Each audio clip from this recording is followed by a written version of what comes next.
I'm not lazy. I'm exhausted from trying to be okay all the time, from pretending I'm motivated, from acting like I have it figured out. There's a specific kind of tired that sleep doesn't fix, the kind that lingers even after a full night's rest. You wake up, and your body feels fine, but your mind already feels like it's been awake for hours, thinking, rehearsing, bracing itself for another day of being on. That's the tired nobody prepares you for. I used to think exhaustion came from doing too much, working too hard, staying up too late. But lately, I've realized it comes from something quieter, something heavier. The effort of holding yourself together in a world that expects consistency, even when you don't feel it. Every morning feels like putting on a version of myself that's acceptable, one that smiles at the right moments, one that sounds confident when asked about the future, one that knows what it's doing, or at least looks like it does. And maybe that wouldn't be so hard if it were occasional. But it's constant, every day, every interaction. Eventually, pretending becomes more tiring than failing ever was. There was a moment earlier today that stuck with me. Nothing dramatic. I was standing in line somewhere ordinary, scrolling through my phone like everyone else.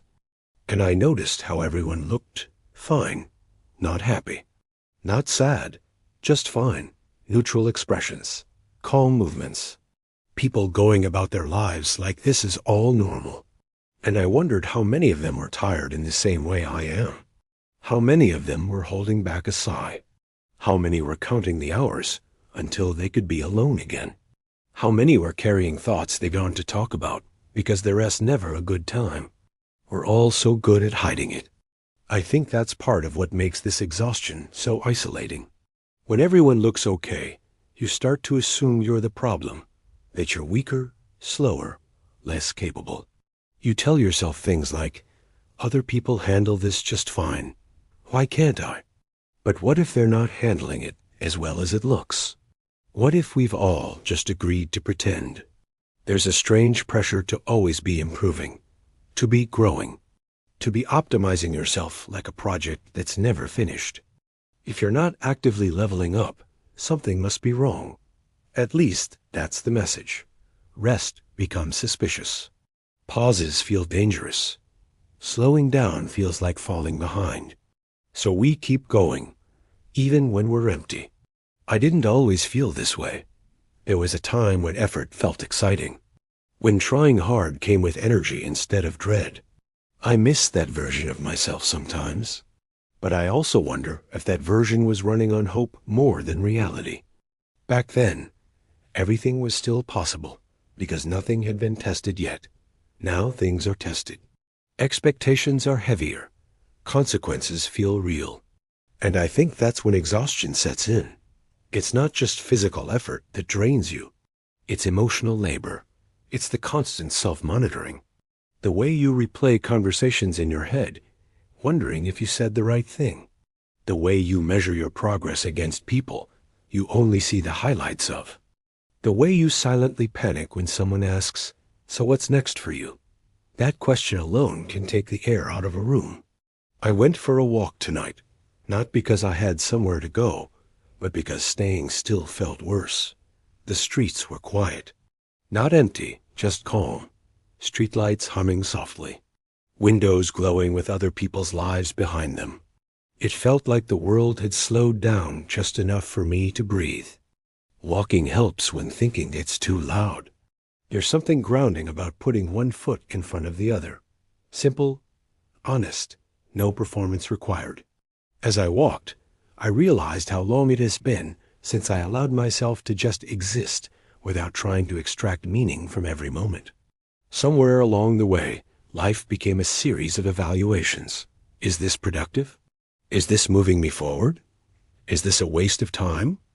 That mindset turns everything into work. Even rest. No wonder we're tired. I stopped at a bench and sat down, even though I hadn't planned to. I watched a car pass by, then another. I thought about how everyone is going somewhere, always somewhere, even if they don't really know where. Movement has become a substitute for direction. We mistake busyness for purpose. That's another exhausting lie.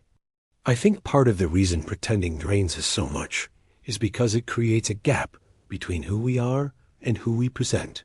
Maintaining that gap takes effort. It's like holding a smile while your jaw aches. Eventually, something gives.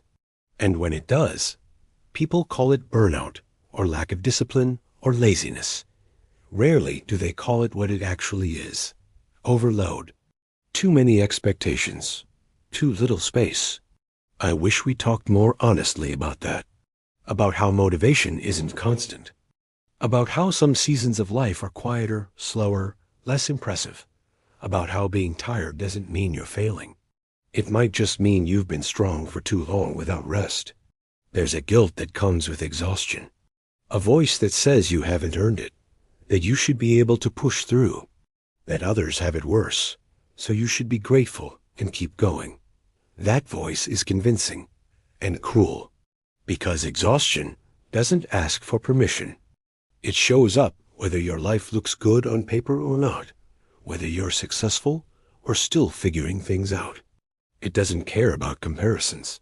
It just accumulates. I sat there longer than I expected. Long enough for the tension in my shoulders to ease slightly. Long enough for my breathing to slow.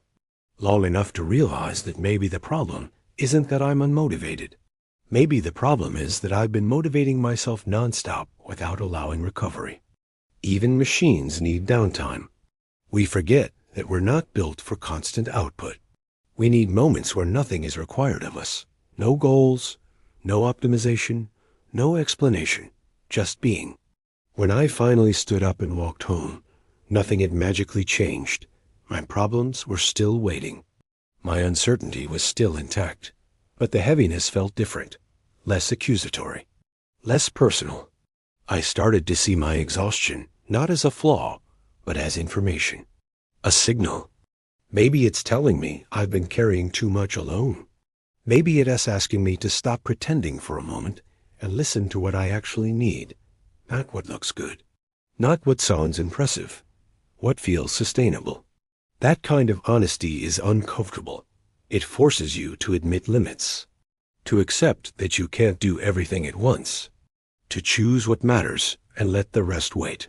But I think that discomfort is lighter than the exhaustion of pretending.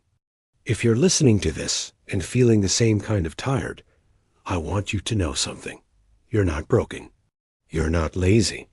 You're not behind because you're exhausted. You're exhausted because you've been trying to keep up, trying to be consistent, trying to meet expectations that keep shifting, trying to be okay when you're not sure how. That effort counts, even if it doesn't show. You don't need to have everything figured out to deserve rest. You don't need permission to slow down. You don't need a dramatic reason to pause. Sometimes exhaustion is just your body and mind asking for honesty instead of performance. And listening to that doesn't mean giving up. It might be the most responsible thing you can do.